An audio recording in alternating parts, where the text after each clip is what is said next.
Welcome, everyone.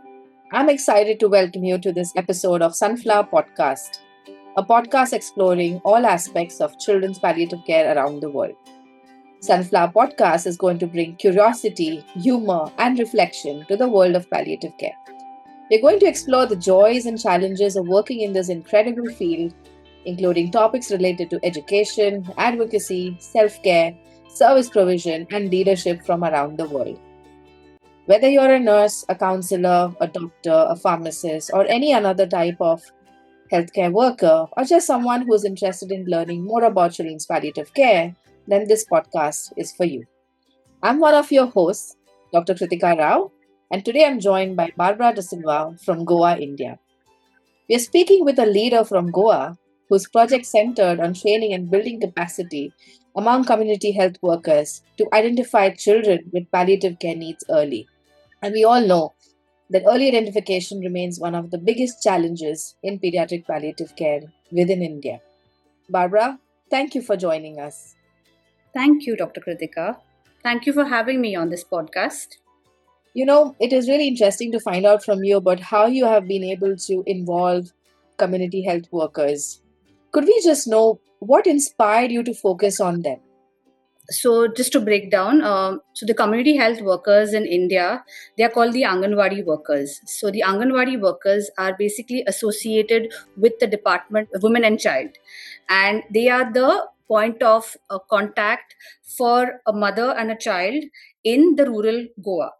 So, the reason why I thought of working with the community health workers was because in my earlier career days, I realized that children from rural Goa were not provided with supportive care.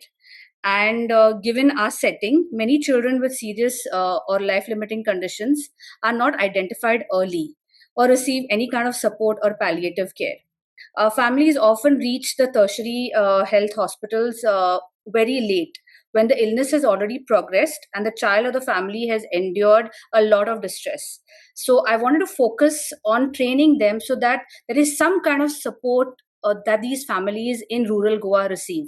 And I targeted a small part of Goa, which is called the Kankon Taluka. It's the southernmost part of Goa. So I wanted to reach out to these families in the best possible way I could. And I thought that the Anganwadis, the grassroots workers, were the best to reach out. That's really interesting. And may I know, what made you realize that they would be the key to improve pediatric palliative care access in your state? So these community health workers, which are our Anganwadis, are often the first and the most consistent point of contact for families, especially in rural Goa. They are already having a trusted relationship with the families and a deep understanding of the social realities that they live in. I began to realize that if these frontline workers were equipped with simple tools and basic awareness of pediatric palliative care, they could play a crucial role in identifying vulnerable children much earlier and linking them to palliative care. That's such an amazing systems thinking approach. I mean, recognizing that hospital often see these children pretty late in their illness trajectory, and so you wanted that they be seen first in the community. And as you highlighted, that community healthcare workers are their first point of contact, always in liaison at these mother and child care centers in the community. So that's really important to bring that grassroots level approach and start from the most bottommost part of the tier up and see how we can identify children early and get them the help that they need. That's amazing Yes. leadership skill put to use. That how I can change it from a different perspective. So, can I also note, Barbara, how did you conceptualize the whole program? Because I have never heard of any such kind of a structure available to involve these frontline workers. So we've been working with the Director of Health Services for a very long time in Goa. During my frequent field visits in the Kankon Taluka, I would visit the community health center over there.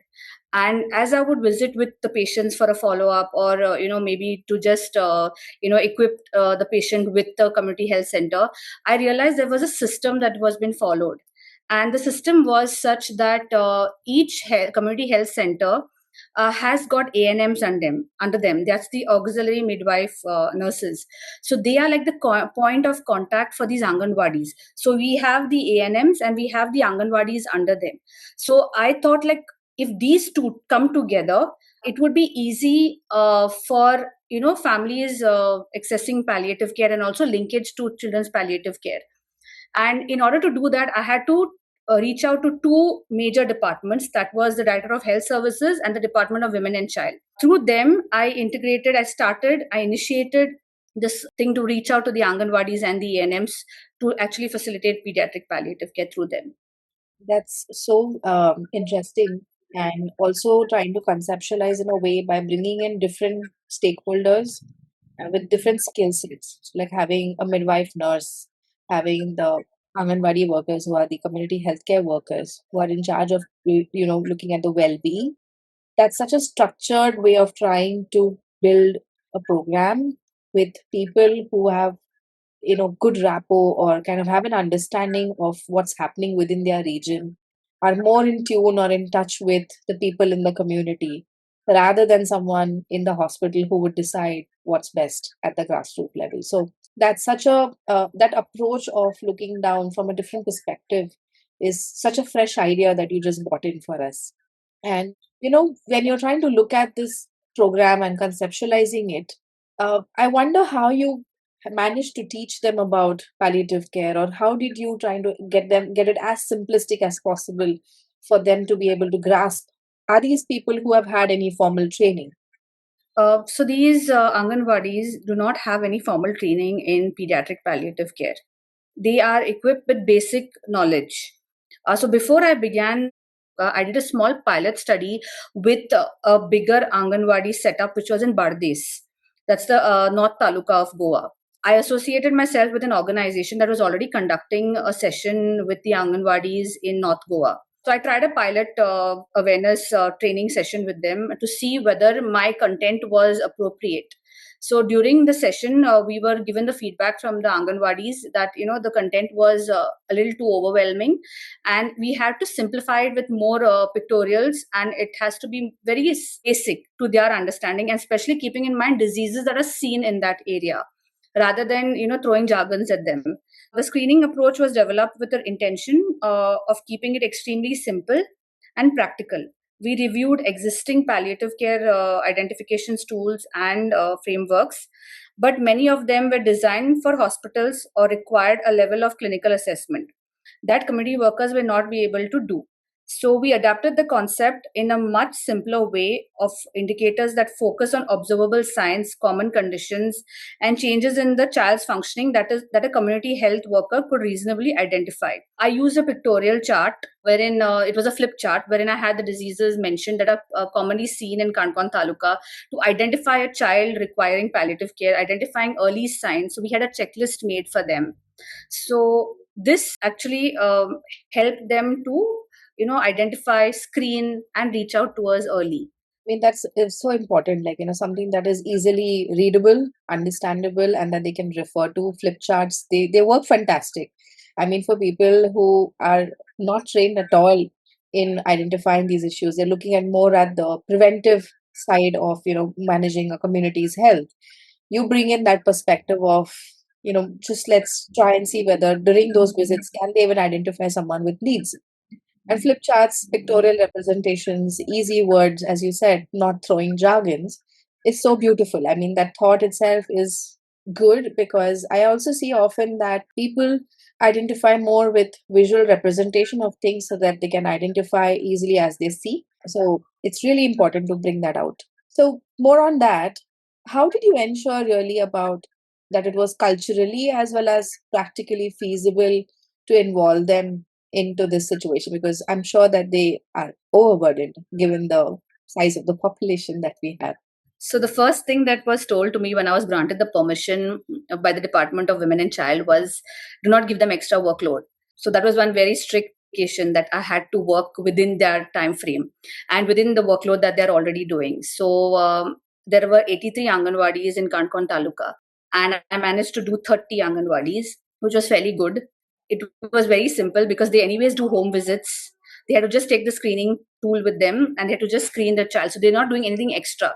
So they were doing something within their work time itself. So that worked out.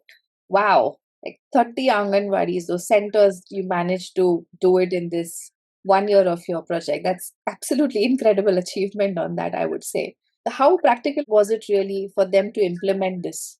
I felt they were very enthusiastic to know that there are children like this in their own village who are having chronic illnesses, and that there is some kind of service called palliative care, supportive care, which they never heard of. And they were happy that these children will receive this service from us. They felt it was very practical, easy, and moreover, it was in a local language. So something that they could easily relate to for them, show the picture, understand. So it worked out well for us. However, the travel was not feasible, for me at least, to going to the 30 Anganwadis. But if you want to make a change, you have to take that extra mile. With that thought, I kind of really reflect on what you just said. Yes, simplicity is powerful. With simple things, you can build up and, scale it up. And you want to really think about simplicity when you want to really look at sustainability. And when you're starting at a community level, trying to bring in smaller changes and doing that. And as you said, your conviction behind traveling to those 30 centers and bringing about that change within a small part of Goa was so powerful to know about. Barbara, I would like to know, have you seen any early impact from this project? Perhaps a child identified earlier or improve your referral pathways? Okay, so after we completed the training of these Anganwadis, we had a screening camp just to test whether whatever knowledge we were able to impart in the given time, were they able to screen children and refer to us. And yes, we had 12 referrals for the screening camp, correctly identified and referred to us for supportive care. After the screening camp was over, we had the Anganwadis refer two more children to us, to our main center, which is at the South Goa District Hospital. So I feel we have taken small steps. We are yet to reach there. And given that we already have around 30 children registered from that taluka, I think these 12 add an extra to it. That's incredible. I mean, having those children get the full care that they would require and get access to, the services within their region. Be identified early, that's most important. Like, before they end up towards such a situation where they've been through a lot of suffering, and that's pretty commendable as a team that you've been able to achieve within your state. Barbara, how has this experience shaped you as a leader? Personally, this experience has reinforced the importance of listening to communities and designing solutions that grounded in their realities. So I have been to Kankon for a very long time. Now I do monthly visits, home visits over there. And understanding how they function, understanding, they're different from main Goa. The communities are different. The groups that, live in Kankon Taluka are different from urban Goa. And understanding these communities, what are their needs, what are their simple requests that they put forward, an important step towards my leadership, because that made me feel like, what, I need to make a change in their life and I have to bring some hope to them, even though they have a child with a chronic illness. It has also reminded me that meaningful change in healthcare often begins with small practical steps and with empowering the people who are closest to the communities, and knowing that the Anganwadis are extremely close to the mother and child in the rural Goa, I thought that this would be the change. Barbara, what really deeply resonates with me of what you said is that your project extends pediatric palliative care beyond tertiary centers or beyond just healthcare environment. It goes into their homes, villages, and communities. And you've just shown that by simple, small steps, you can make this possible within whatever available resources that we have. As you said, small steps lead to bigger changes within the system. And by empowering these community health workers, you just strengthen that foundation of trying to build up equitable access within the region and a model that you developed in one part of Goa as a state where you can build up these services. So I would say that this is a preventive compassion, but also it's a public health leadership that you build up. And thank you so much for showing us that sometimes the most transformative change begins at the grassroots. Very true. And many people might say, like, Goa is so small. But the truth about Goa is commute is very difficult. Local transport is not, feasible. And building this kind of system, especially for pediatric palliative care, is important because Goa is more about the rural side. Thank you for listening to this episode of Sunflower Palliative Care Podcast. These podcasts grew from a seed of an idea as we talked with our colleagues in the Sunflower Children's Network. The Sunflower Children's Network is Two Worlds Cancer Collaboration's pediatric care initiative. To learn more or to donate, please visit twoworldscancer.ca.